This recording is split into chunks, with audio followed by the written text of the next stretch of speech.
Hello student. सबसे पहले उन स्टूडेंट को कॉन्ग्रेचुलेसन जो 2020 बोर्ड एग्ज़ाम में सफल हुए हैं। आज आप लोग के लिए आईकॉम यानी 11th जो फर्स्ट ईयर है उसके लिए हम आप लोग के लिए जो कॉमर्स से रिलेटिव जो बेसिक टर्म है या अकाउंटिंग से कहिए या कॉमर्स से कहिए, जो रिलेटेड टर्म है, जो आधारभूत शब्द है, उसके बारे में जानकारियाँ लेकर आए हैं। यदि आप लोग 11 में सब्जेक्ट के बारे में जानना चाहते हैं और आप लोग जो कॉमर्स में क्या क्या कोर्सेस हैं फ्यूचर में, इनके बारे में जानकारी चाहते हैं, तो एक मेरा वीडियो बना हुआ है जो इंग्लिश माध्यम में है। उसके स्टार्टिंग में हमने बताया है फर्स्ट वीडियो में, तो जाकर आप लोग सब्जेक्ट के बारे में देख सकते हैं और जो बेस्ट कोर्सेस हैं कॉमर्स में उनके बारे में आप देख सकते हैं। तो सबसे पहले ये आप लोगों को बताएं कि यदि हमारे आप चैनल को आप देख रहे हैं तो सब्सक्राइब ज़रूर करें और अच्छा लगे तो शेयर भी करें। और जो भी आपको यदि प्रॉब्लम कोई हो तो डिस्क्रिप्शन में मेरा व्हाट्सएप नंबर रहता है, वहाँ से आप हमसे बातचीत कर सकते हैं। जो चीज़ समझना चाहते हैं वो समझ सकते हैं, वॉइस मैसेज भेज सकते हैं। तो आज आप लोग के लिए एक महत्वपूर्ण, ये 11th वाले लोग के लिए नहीं, 12th वाले लोग के लिए भी बहुत ज़रूरी है।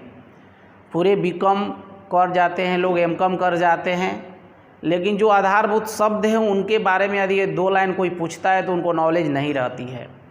तो इन सभी 11th के लिए तो ये ज़रूर है, लेकिन हम कहेंगे ये सभी छात्रों के लिए ज़रूरी है इसका जानकारी रखना। तो देखिए, आज हम आप लोग के लिए बहुत अच्छा चीज़ लेकर आए हैं कि वाणिज्य से संबंधित आधारभूत शब्द, basic terms related to commerce, या कोई लिखता है अकाउंटिंग, तो हमने लिखा है रिलेटेड टू कॉमर्स। देखिए, तो सबसे पहले आप लोग को बता दें वाणिज्य यानी कॉमर्स क्या है, वाणिज्य क्या है। सबसे बड़ी प्रश्न तो यही है कि हमारे सोसाइटी में 2 ही चीज़ पर ज़्यादा लोग फोकस करते हैं। उनके दिमाग में यही चलता है कि 2 ही चीज़ अगर पढ़ेंगे हम तो जॉब ले सकते हैं। सबसे तो ज़्यादा साइंस और कॉमर्स हमारे सोसाइटी में, समाज में इसकी मान्यता लोग कम देते हैं, क्योंकि उनके पास इसके बारे में नॉलेज नहीं है, इसके बारे में जानकारियाँ नहीं है। उनको जिस दिन जानकारी इसके बारे में हो जाएगी, अगर बेहतर कॉमर्स को समझ लेंगे, इसके स्कोप को समझ लेंगे, इसको कम नहीं आंकेंगे। ये हमारे क्षेत्रों में ऐसा है, केवल बाहर चले जाइए, जितने स्टूडेंट आपको मिलेंगे मैक्सिमम मिलेंगे जो कॉमर्स स्ट्रीम से रिलेटेड होते हैं। तो हमारे सोसाइटी इसकी कम वैल्यू देती है क्योंकि उसके पास नॉलेज नहीं है इसके बारे में, हम इतना ही कहना चाहेंगे। और जो लोग कहते हैं कि इसको कम आंकते हैं, वो थोड़ा सा इसके बारे में अध्ययन कर लें और उसके बाद ही कोई शब्द बोलना शुरू करेंगे तो बेहतर होगा, क्योंकि आपके पास अधूरा नॉलेज है, ज्ञान नहीं है इसके बारे में। ये क्या चीज़ है आपके समझ से बाहर है। इसीलिए जो लोग कहते हैं कि इसको कम आंकते हैं, उनको ये कहना चाहेंगे कि आप इसके बारे में जानकारियाँ लें। जो अपने, ये छोड़िए विदेश की बात छोड़िए, अपने देशों में इसका कहाँ पर पहुँच है, कहाँ नहीं है, कहाँ पर इसकी डिमांड अधिक है, इसके बारे में पहले नॉलेज प्राप्त करें, उसके बाद इसको इग्नोर करें। तो चलिए बच्चों, आज आप लोग के लिए 11th क्लास के बच्चों के लिए स्पेशली, ऐसे तो सभी के लिए ये महत्वपूर्ण है, तो आज है कि वाणिज्य। सबसे पहले हम लोग वाणिज्य के बारे में जानेंगे। वाणिज्य क्या है, कॉमर्स क्या है। कोई पूछता है, आप पढ़ते हैं, क्योंकि उनको तो पता नहीं है वाणिज्य है क्या, तो पूछते हैं वाणिज्य क्या है, कॉमर्स क्या है। तो उनको आपको बताना होगा कि वाणिज्य व्यवसाय का व्यापक अंग है, जिसके अंतर्गत व्यापार से संबंधित सभी क्रियाओं को किया जाता है, वाणिज्य के अंतर्गत आता है। यानी व्यापार से संबंधित जितना ही क्रियाएं की जाती है वो वाणिज्य के अंतर्गत आता है। हमने पढ़ा कि वाणिज्य एक व्यवसाय का व्यापक अंग है, जिसके अंतर्गत व्यापार से संबंधित सभी क्रियाओं को किया जाता है, वाणिज्य के अंतर्गत आता है। व्यापार से संबंधित जितना ही क्रियाएं की जाती है वो वाणिज्य के अंतर्गत आता है। अर्थात उत्पादन जहाँ से हम लोग करते हैं, उत्पादन जहाँ से हम लोग करते हैं और उपभोक्ता तक पहुँचाने यानी ग्राहक तक पहुँचाने में बीच में जो भी क्रियाएं की जाती है वो वाणिज्य के अंतर्गत आता है, कॉमर्स के अंतर्गत आता है। प्रैक्टिकली किसी को यदि आप समझाना चाहते हैं तो आप समझा सकते हैं इस तरह से कि यदि आपका फ्रेंड है वो बोलता है कि बताओ कॉमर्स क्या है, तो उसे समझाइए तुम बताओ तुम्हारे माइंड में कोई आ रहा है क्या, कुछ बिजनेस करना चाहते हो? तो हाँ, हम चेयर बनाना चाहते हैं और उसको बेचना चाहते हैं, या बहुत सारी ऐसी चीज़ है जिसको हम बनाना चाहते हैं। और जैसे हम लोग पार्टिकुलरली एक एग्जांपल लिए चेयर, तो उसे बोलिए कि जब तुमने दिमाग में बैठा लिया कि हमें चेयर बनाना है, उसी टाइम से कॉमर्स शुरू हो गया। जहाँ से तुम सोचा कि हमें ये काम करना है, कॉमर्स का वर्क स्टार्ट हो गया। और ये जब तक चलते रहेगा जब तक कि ग्राहक को तुम उन्हें खुश न कर दो, उस प्रोडक्ट से उनको सेटिस्फाई न कर दो, उनको उस वस्तु को खरीदने के लिए उनको तैयार न कर दो, या खरीद भी लिए तो उनको सेटिस्फाई करने तक जो भी बीच में क्रियाएं करोगे वो सब के सब वाणिज्य है। पूरा कंट्री वाणिज्य के ऊपर डिपेंड है। व्यापार खत्म, व्यवसाय खत्म, देश खत्म। लोग जॉब चिल्लाते हैं, अगर व्यवसाय नहीं रहेगा तो देश भी नहीं रहेगा। व्यवसाय के ऊपर ही टिका हुआ है देश। तो आज हम लोग उसी के बारे में पढ़ रहे हैं, वाणिज्य के बारे में। तो आप लोगों को बताया कि वाणिज्य व्यवसाय का व्यापक अंग है। यानी यहाँ पर आप लोगों को बताना चाहेंगे कि व्यवसाय सबसे पहले तो बड़ा अंग है, बड़ा चीज़ है। और व्यवसाय को दो कैटेगरी में डिवाइड किया जाता है। फर्स्ट को उद्योग कहा जाता है और सेकंड को वाणिज्य कहा जाता है। और वाणिज्य में व्यापार और व्यापार से संबंधित क्रियाएं सम्मिलित किया जाता है। तो इसीलिए कहा गया कि वाणिज्य व्यवसाय का व्यापक अंग है, जिसके अंतर्गत व्यापार से संबंधित सभी क्रियाएं किया जाता है। जितने क्रियाएं किया जाता है वो वाणिज्य के अंतर्गत आता है। अर्थात उत्पादन जहां से किया जाता है और ग्राहक तक पहुंचाने में जो भी बीच में क्रियाएं करें, जैसे कोई वस्तु बनाने का विचार हमारे दिमाग में आया, हमें साइकिल बनाना है और बेचना है, तो पहले तो सोच से कॉमर्स की क्रिया शुरू हो गई। साइकिल बनाने के लिए मटेरियल चाहिए, उसके लिए मटेरियल के बाद उसको प्रोड्यूस करना होगा, उसको मार्केट में ले आकर एडवर्टाइज करना होगा, फिर बेचना होगा और सर्विसेज देना होगा। तो ये सारा चीज़ क्या है? वाणिज्य है। चलिए, तो आप ये टॉपिक को नोट कर लेंगे, ठीक है। दूसरा है व्यवसाय, बिजनेस। बिजनेस क्या है? तो लाभ कमाने के उद्देश्य से तन मन धन लगाकर किसी वैधानिक कार्य के करने को व्यवसाय कहते हैं। देखिए, थोड़ा सा एक शब्द आया है वैधानिक कार्य, वैधानिक शब्द आया है। ऐसा हम कह सकते थे कि कोई भी कार्य जो लाभ कमाने के लिए तन मन धन से करते हैं तो क्या कहलाता है? व्यवसाय। तो वहाँ पर थोड़ा सा गलत हो जाता है। कोई भी काम, जैसे चोरी भी तो करना, वो भी तो चोरी करता है लोग लाभ कमाने के लिए ही।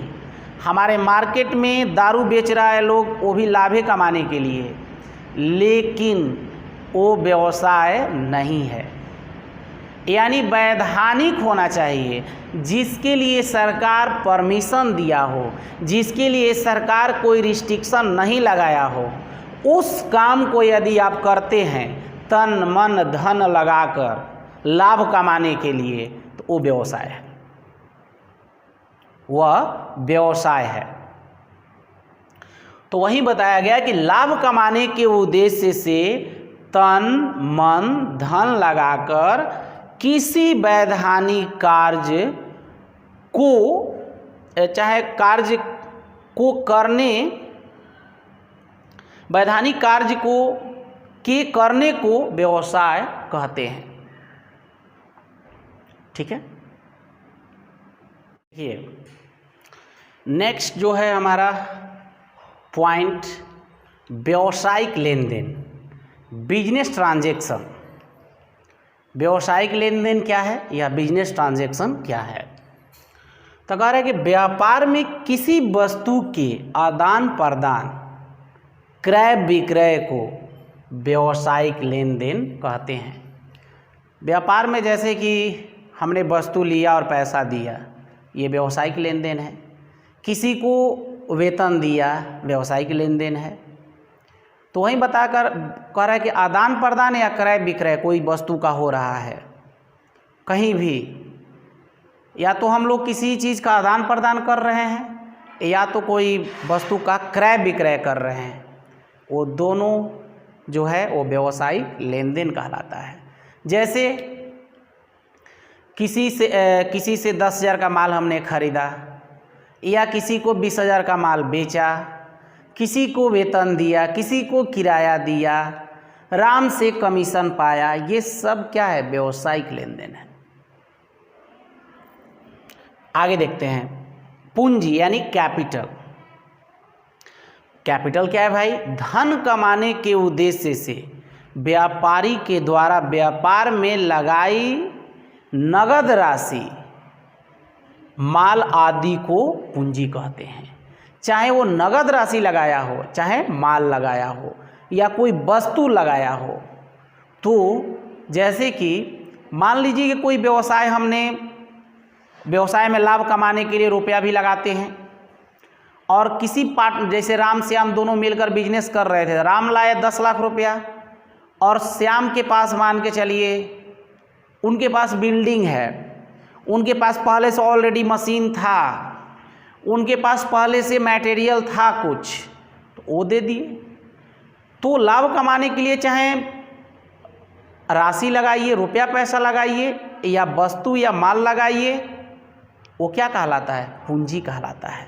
लाभ कमाने के उद्देश्य से जब व्यापार में हम रुपया पैसा या वस्तु या माल को लगाते हैं, उसमें इन्वेस्ट करते हैं, इन्वॉल्व करते हैं, तो हमारे लिए क्या कहलाता है? पूंजी कहलाता है। अगला जो है हम लोग का जो पॉइंट है, पूंजी के, जो पूंजी कैपिटल के बारे में पढ़े हम लोग, उसके 2 प्रकार होते हैं मुख्य रूप से। उसके प्रकार कितने होते हैं? 2। फर्स्ट अस्थाई पूंजी यानी फिक्स्ड कैपिटल, और दूसरा होता है वर्किंग कैपिटल। देखिए आप लोगों को बता दें कि जैसे हमने बिजनेस स्टार्ट करने के लिए, बिजनेस में लाभ कमाने के लिए हम जो भी राशि लगाए, रुपया पैसा लगाए, वो सब के सब क्या कहलाते हैं? कैपिटल। लेकिन उस कैपिटल का, उस पूंजी का वह भाग जिसको हम अस्थाई संपत्ति खरीदने के लिए, जैसे कि भूमि, भवन, मशीन, फर्नीचर सब खरीदने के लिए, अस्थाई संपत्ति खरीदने के लिए जब हम पूंजी का कोई भाग जब हम प्रयोग करते हैं तो उसे हम अस्थाई पूंजी कहते हैं। जैसे एक दुकान खोलना है, तो दुकान खोलने के लिए जैसे मान लीजिए कि आप एक छोटा मोटा दुकान जो रिपेयरिंग का खोलना चाहते हैं, तो रिपेयरिंग करने से रिलेटिव जो मशीनें हैं जिसमें जो रुपया पैसा आप लगाइएगा, या एक छोटा सा चलिए ना रिटेल दुकान की बात करते हैं, जो आपने काउंटर बनवा रखा है, रेक बनवा रखा है, जो बैलेंस करने वाला रखा है, तो ये सारा जो रुपया पैसा आपका जो लगा, जो आप मशीन या कंप्यूटर जो ले रखा है अपने शॉप पर काम करने के लिए, वो सब के सब अस्थाई पूंजी का वह भाग जब अस्थाई संपत्ति में लग जाए, तो जो रेक और काउंटर और जो बैलेंस करने वाले में और जो कंप्यूटर में जो आपका पूंजी जो लगा, उसको अस्थाई पूंजी कहेंगे। यानी अस्थाई संपत्ति को खरीदने के लिए जब हम पूंजी का प्रयोग करते हैं तो उस पूंजी को हम बोलेंगे अस्थाई पूंजी। पूंजी रुपया पैसा जो भी दुकान में लगा वो तो पूंजी है, लेकिन उसका कोई पूंजी का ही भाग, उसी पूंजी में से जब हम उस पूंजी को अस्थाई संपत्ति खरीदने में लगा देते हैं, जो हमारे पास हमेशा रहेगा संपत्ति, उस संपत्ति में लगा देते हैं, तो उसको बोलते हैं हम लोग अस्थाई पूंजी। देखिए वही लिखे हुए हैं, अस्थाई संपत्ति को प्राप्त करने हेतु खर्च की गई राशि को अस्थाई पूंजी कहते हैं। अब दूसरा आता है कार्यशील पूंजी। कार्यशील पूंजी क्या है भाई? वर्किंग कैपिटल क्या है? अस्थाई पूंजी तो हो गया। तो मान लीजिए कि हमने पूंजी लगाया है 1 लाख रुपया एक बिजनेस में, और इसमें से 70,000 का हमने फिक्स्ड अस्थाई संपत्ति खरीद दी, वो तो फिक्स्ड कैपिटल हो गया। अस्थाई संपत्ति खरीदने के लिए लगा दिए, वो अस्थाई पूंजी हो गया। लेकिन इसमें से जो 30,000 बच गया उसको हम रखे हुए हैं। क्यों? क्योंकि केवल संपत्ति ही खरीद देने से नहीं हो जाएगा। क्या भाई? तो व्यापार के दिन प्रतिदिन के कार्यों को पूरा करने हेतु लगाई गई पूंजी को कार्यशील पूंजी कहते हैं। यानी वह पूंजी जो अस्थाई संपत्ति खरीदने में यूज हो गया, उसको हम बोलेंगे अस्थाई पूंजी। और जो दिन प्रतिदिन के खर्चों को पूरा करने के लिए, जैसे सैलरी देने के लिए, मजदूरी देने के लिए, रेंट देने के लिए, इलेक्ट्रिसिटी बिल देने के लिए, तेल खरीदने, जो फ्यूल होता है मशीन में डालने के लिए, उसको खरीदने के लिए, जो नॉर्मली जो डेली के जो खर्चे हैं उनको करने के लिए जो जिस पूंजी का हम प्रयोग करते हैं, उसको हम लोग बोलते हैं क्या? कार्यशील पूंजी। क्या बोलते हैं? कार्यशील पूंजी, वर्किंग कैपिटल। यानी कैपिटल 2 तरह के होते हैं, फिक्स्ड कैपिटल, वर्किंग कैपिटल। देखिए अगला जो पॉइंट है आहरण, ड्राइंग्स। आहरण क्या कहलाता है, ड्राइंग्स क्या कहलाता है? जैसे कि एक व्यापार में राम, श्याम और सीता एक व्यवसाय कर रहे हैं, और व्यवसाय करते करते ऐसा स्थिति आया, राम ने व्यवसाय से 20,000 रुपया ले जाकर अपने घर पर अपने माताजी का इलाज करा दिया। यानी व्यापार का पैसा अपने घर के प्रयोग में लगा दिया, माताजी के इलाज में लगा दिया, यानी निजी प्रयोग में लगा दिया। तो उसको कहा जाएगा कि पार्टनर ने क्या किया है? ड्राइंग्स किया है। पार्टनर ने क्या किया है? आहरण किया है। तो वही बात है यहाँ पर कि जब व्यापारी अपने निजी प्रयोग के लिए अपने व्यवसाय से नगद राशि या वस्तु लेता है, तो इसे व्यापारी का आहरण कहते हैं। अब वस्तु का मतलब क्या है? जैसे मान लीजिए कि ये जो बिजनेस है वो कूलर फ्रीज का बिजनेस है, और उसमें से एक बिजनेसमैन ने दुकान से अपने यहाँ फ्रिज एक उठाकर अपने घर पर जाकर रख दिया।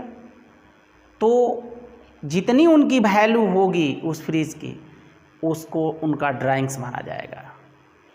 तो जब कोई व्यापारी व्यापार का रुपया पैसा हो या वस्तु हो अपने प्रयोग में लगा देता है, पर्सनल यूज में, घरेलू प्रयोग में लगा देता है, उसे हम आहरण कहते हैं, ड्राइंग्स कहते हैं। अब एक है पॉइंट व्यापार का स्वामी, प्रोप्राइटर। भाई प्रोप्राइटर किसको बोलते हैं? बिजनेस का प्रोप्राइटर कौन होते हैं, स्वामी कौन होते हैं? तो एक व्यक्ति या व्यक्तियों का समूह, एक व्यक्ति हो चाहे व्यक्तियों का समूह जो व्यापार को क्या करते हो, चलाते हो। एक व्यक्ति चलाता हो तो एक व्यक्ति व्यापार का स्वामी है, अगर 5-10 लोग मिलकर चलाते हैं तो 10 लोग व्यापार के स्वामी हैं, प्रोप्राइटर है। तो ये हुआ आप लोग का आज का बेसिक। आगे भी वीडियो आएगा आप लोग के लिए। यदि अच्छा लगे तो शेयर करें आप लोग, और कमेंट में बताएं आपको कैसा लगा, समझ में आया नहीं आया।